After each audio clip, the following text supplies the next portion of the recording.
എല്ലാവർക്കും നമസ്കാരം. ഞാൻ മാത്യു മണ്ണാറാകം. മർത്തോമ ക്രിസ്ത്യാനികളുടെയും എളന്തോട്ടം സെൻറ്റ് ആൻ്റണി ആബട്ട് സെമിനാരിയുടെയും പാട്ടുപാറ സെൻറ്റ് മേരീസ് പള്ളിയുടെയും ചരിത്രമാണ് നിങ്ങളുമായി പങ്കുവയ്ക്കാൻ ഞാനിന്ന് ആഗ്രഹിക്കുന്നത്. മർത്തോമ സഭ കേരളത്തിൽ രൂപം കൊണ്ടത് AD 52 തോമസ് ലീഹ കൊടുങ്ങല്ലൂരാണ് ആദ്യം എത്തിച്ചേർന്നത്. ആദ്യത്തെ പള്ളി സ്ഥാപിച്ചതും അവിടെയാണ്. അദ്ദേഹം 7 പള്ളികൾ സ്ഥാപിച്ചതായിട്ടാണ് മനസ്സിലാക്കാൻ കഴിയുന്നത്.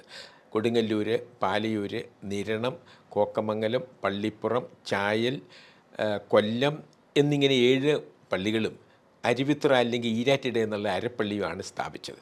അദ്ദേഹം ചില ക്രമീകരണങ്ങളൊക്കെ ഓരോ സ്ഥലത്തും പള്ളി എങ്ങനെ കടക്കണം, വിശ്വാസ സംബന്ധമായ കാര്യങ്ങളിലൊക്കെ ശരിയായ പരിശീലനം കൊടുത്തിട്ടാണ് അദ്ദേഹം പോയത്. അത് കഴിഞ്ഞപ്പോൾ എല്ലായിടത്തും ഇങ്ങനെ പുതിയ സഭകൾ രൂപം കൊണ്ടു. അപ്പോൾ ഉള്ളൊരു പ്രശ്നം വൈദിക സഹായവും ഒക്കെ ആവശ്യമുണ്ട്. അതുകൊണ്ട് AD 424 സെലൂഷ്യൻ സൂനകദോസ് നടന്നു. ആ സൂനകദോസിൽ വെച്ചാണ് റോമാ സാമ്രാജ്യത്തിന് പുറത്തുള്ള കിഴക്കൻ പ്രദേശത്തുള്ള ക്രിസ്ത്യാനികളുടെ കാര്യം നോക്കാനുള്ള, ആത്മീയ കാര്യം നോക്കാനുള്ള ചുമതല പേർഷ്യൻ പാത്രിയാർക്കീസിനെ ഏൽപ്പിക്കുന്നത്. അപ്പോൾ അദ്ദേഹത്തിൻ്റെ ജോലി എന്ന് പറയുന്നത് ഇവിടേക്ക് ബിഷപ്പുമാരെ പറഞ്ഞയക്കുക എന്നുള്ളതാണ്. ഇവിടെ അതിന് ഭരണവ്യവസ്ഥിതി വ്യത്യസ്തമായിരുന്നു. ബിഷപ്പുമാരിവിടെ വരും, അവർ വന്ന് അവരുടെ ജോലി എന്ന് പറയുന്നത് വൈദികർക്ക് പട്ടം കൊടുക്കുക എന്നുള്ളതാണ്. മറ്റ് വിശ്വാസ കാര്യങ്ങൾ പറഞ്ഞിട്ട് പോവുക. ബാക്കിയുള്ളതൊക്കെ ആർച്ച് ഡീക്കനായിരുന്നു നടത്തിയിരുന്നത്. ഭൗതികമായ സഭാഭരണ സംബന്ധമായ കാര്യങ്ങളൊക്കെ ആർച്ച് ഡീക്കനായിരുന്നു നടത്തിയിരുന്നത്. ആർച്ച് ഡീക്കൻ എന്ന് പറയുന്നത് ഇടവകയിലെ മുതിർന്ന രൂപതയിലെ സഭയിലെ മുതിർന്ന ഒരു വൈദികനായിരിക്കും മിക്കവാറും ഈ ആർച്ച് ഡീക്കനാകുന്നത്. അദ്ദേഹത്തിന് എല്ലാ അധികാരങ്ങളും അദ്ദേഹത്തിനുണ്ടായിരുന്നു. ഇടവകയിലെ ഭരണമാണ് മുതിർന്ന അച്ഛനും ഇടവകയിലെ മുതിർന്ന അങ്കിളും ചേർന്ന കമ്മിറ്റിയാണ് അവരുടെ ഭരണം മുഴുവൻ നടത്തിയിരുന്നത്. ഈ പോർച്ചുഗീസുകാരുടെ വരവിന് മുമ്പ് കർത്തോമാ സഭയിൽ കുമ്പസാരവും അതുപോലെ തന്നെ കൺഫർമേഷനും ഉണ്ടായിരുന്നില്ല. മർത്തോമ ക്രിസ്ത്യാനികൾ പോർച്ചുഗീസുകാരുടെ വരവിന് മുമ്പ് മദ്യമോ മാംസ മത്സ്യാദികളോ കഴിച്ചിരുന്നില്ല. ബാക്കിയുള്ള 5 കൂദാശകളേ ഉള്ളൂ. അതിന് പട്ടത്തിന് മാത്രമേ ബിഷപ്പിൻ്റെ ആവശ്യമുള്ളൂ. ബിഷപ്പിന് ഭാഷ അറിയത്തില്ല. ഇവിടെ വരുമ്പോൾ അദ്ദേഹത്തിന് ചിലവിനുള്ള പണവും കൊടുത്താണ് അയച്ചിരുന്നത്.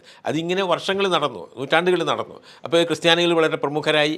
ഇവിടെ കച്ചവടത്തിലും വാണിജ്യ വ്യാപാര രംഗങ്ങൾ കർത്തവർ വലിയ മുന്നേറ്റം നടത്തി. കൃഷിയിലും ഒക്കെ വളരെ മുമ്പിലായിരുന്നു. വിദേശ വാണിജ്യമായിരുന്നു അവരുടെ ഇഷ്ട വിഷയമായിരുന്നു. യഹൂദർക്കൊപ്പം ഇവരുമാണ് കച്ചവടം നടത്തിയിരുന്നത്. രാജാവിന് പ്രിയപ്പെട്ടവരായിരുന്നു.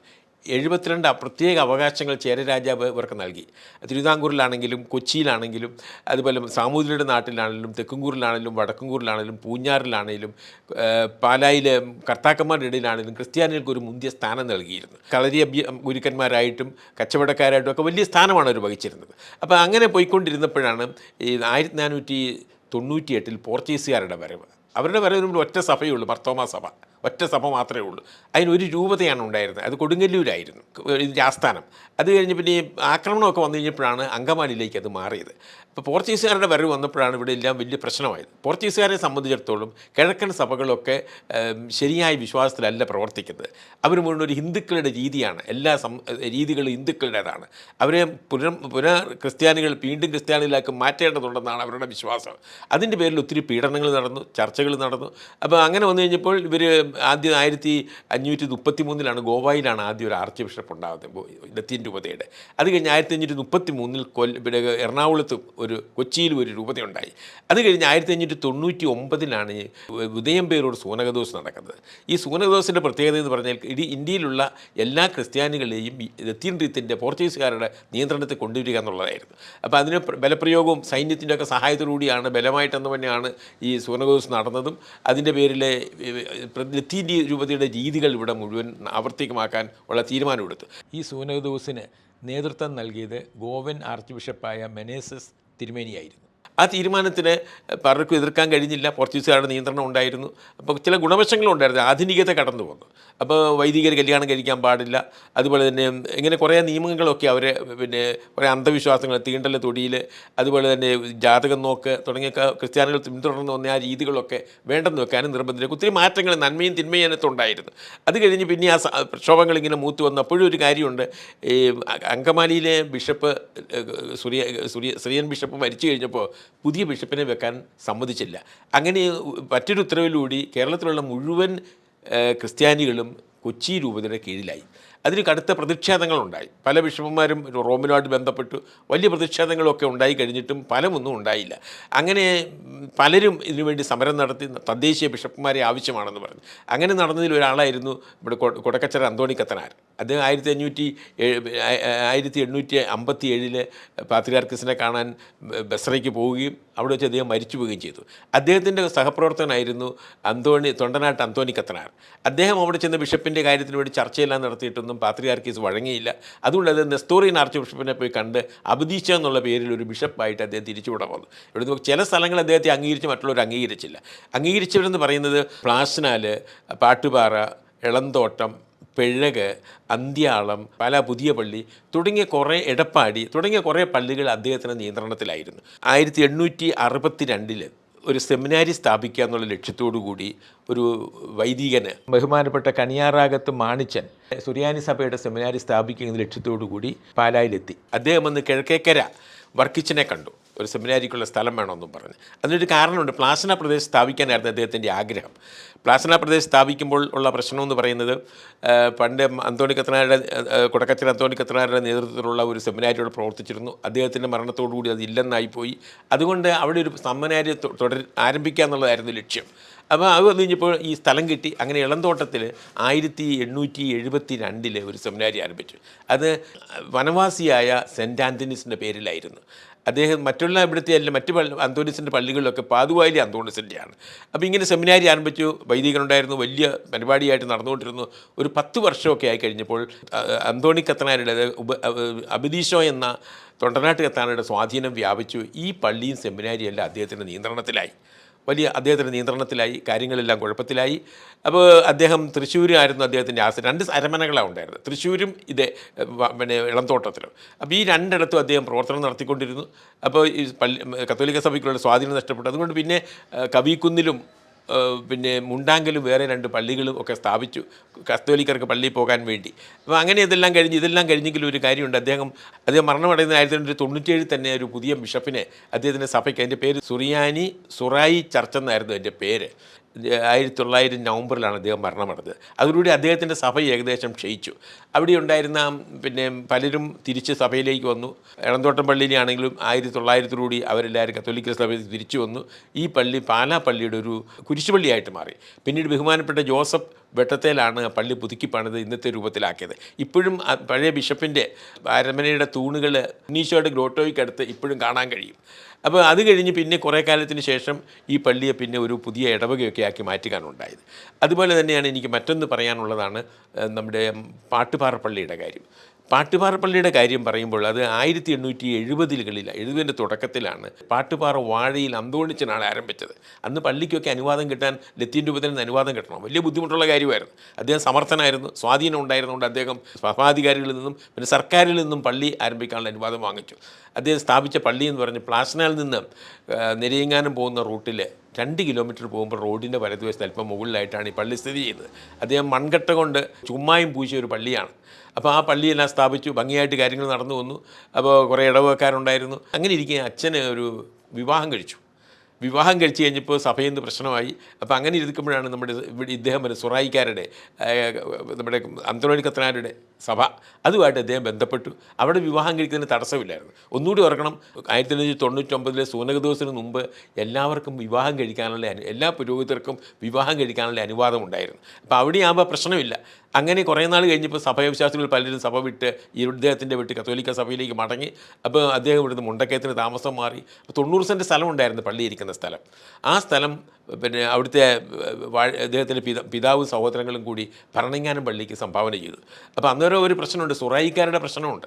അവരിവിടെ പ്രക്ഷോഭം നടത്തി ഞങ്ങളുടെ സ്ഥലമാണെന്ന് പറഞ്ഞു കേസ് നടന്നു. പള്ളിയുടെ കുരിശുപള്ളിയായിട്ട് പ്രവർത്തിച്ചു. ഇടയ്ക്കിടയ്ക്ക് കുർബാന ഉണ്ടായിരുന്നു. അപ്പോൾ 1962 ഡിസംബറിൽ ക്രിസ്മസിനാണ് അവസാനമായിട്ട് അവിടെ കുർബാന നടക്കുന്നത്. 63 ആയപ്പോൾ കോടതി വിധി വന്ന് പള്ളിക്ക് അനുവദമായിട്ടാണ് വിധി വന്നത്. അപ്പോൾ കെട്ടിടമൊക്കെ അവർക്ക് പൊളിച്ചു മാറ്റാമെന്ന് വന്നു. അപ്പോൾ കെട്ടിടം മുഴുവനായിട്ട് പൊളിച്ചുകൊണ്ട് പോയി, സർവ്വസാധനം മൺകട്ട ഉൾപ്പെടെ. അവശേഷിച്ച് ഒരു കുമ്പസാരക്കൂട് മാത്രമാണ് നെരിയങ്ങാനം പള്ളിക്ക് ലഭിച്ചത്.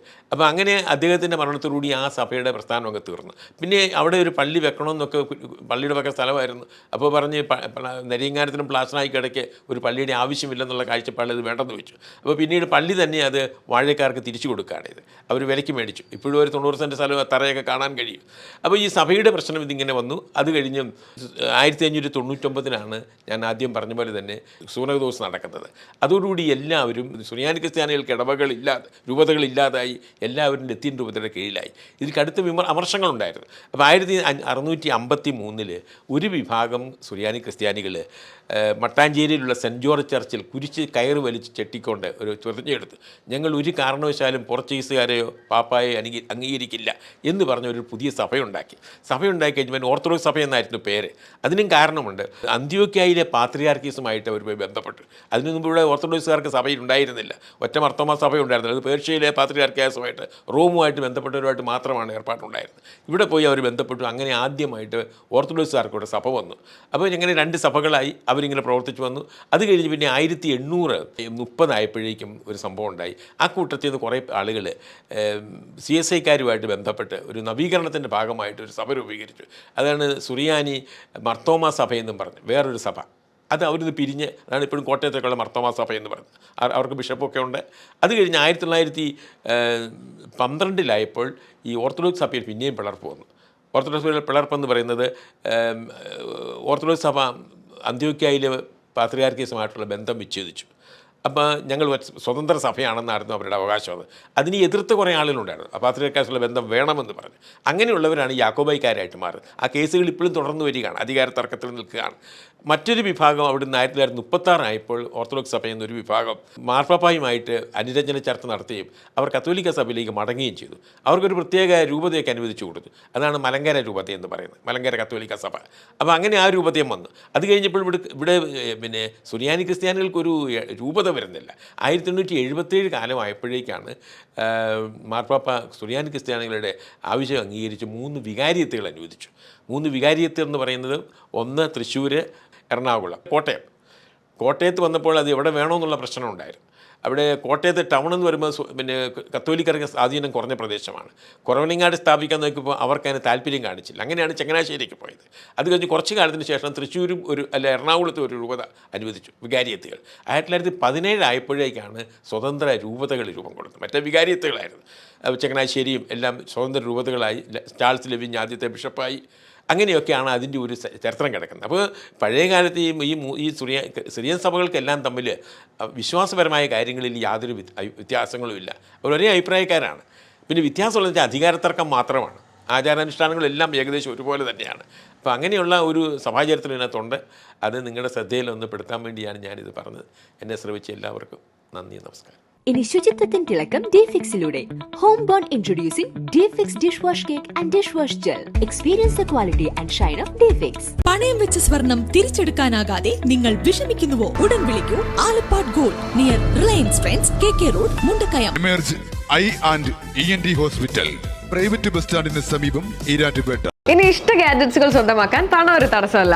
മൈജിയിൽ ഫിനാൻസ് ഫെസ്റ്റ്, ഇനി എല്ലാം EMI ഓഫറോട് കൂടി. നവംബർ 14 മുതൽ 17 വരെ എല്ലാ മൈജി ഫ്യൂച്ചർ ഷോറൂമുകളിലും ഡിജിറ്റൽ ആൻഡ് ഹോം അപ്ലയൻസസുകൾ EMI പർച്ചേസ് ചെയ്യുമ്പോൾ നിങ്ങൾക്ക് സ്വന്തമാക്കാം 10,000 രൂപ വരെ ക്യാഷ് ബാക്കുകളും സ്പെഷ്യൽ ഓഫറുകളും. 000 സ്കീമിലൂടെ 0 ഡൗൺ പേയ്മെന്റ്, 0 പ്രോസസിംഗ് ഫീ, 0 ഇൻട്രസ്റ്റ് തിരഞ്ഞെടുത്ത ഡിജിറ്റൽ ആൻഡ് ഹോം അപ്ലയൻസസുകളും സ്വന്തമാക്കാം. കൂടാതെ ഹോം അപ്ലയൻസസുകൾ പർച്ചേസ് ചെയ്യുമ്പോൾ 2 EMI തിരികെ നേടാനുള്ള അവസരവും. AC, oven, washing machine, TV, home theatre എന്നിവ കോംബോ 0 അഡ്വാൻസ് സ്കീമിലൂടെ ഒന്നിച്ച് പർച്ചേസ് ചെയ്യുമ്പോൾ ഇവയെല്ലാം നിങ്ങൾക്ക് മുൻകൂർ പണം അടയ്ക്കാതെ തന്നെ സ്വന്തമാക്കാം. വെറും 833 രൂപയിൽ തുടങ്ങുന്ന EMI സ്കീമുകൾ, കൂടാതെ 24 മാസം വരെയുള്ള ലോൺ സ്കീമുകളും. അപ്പോൾ നവംബർ 14 മുതൽ 17 വരെ എല്ലാ മൈജി ഫ്യൂച്ചർ ഷോറൂമുകളിലും.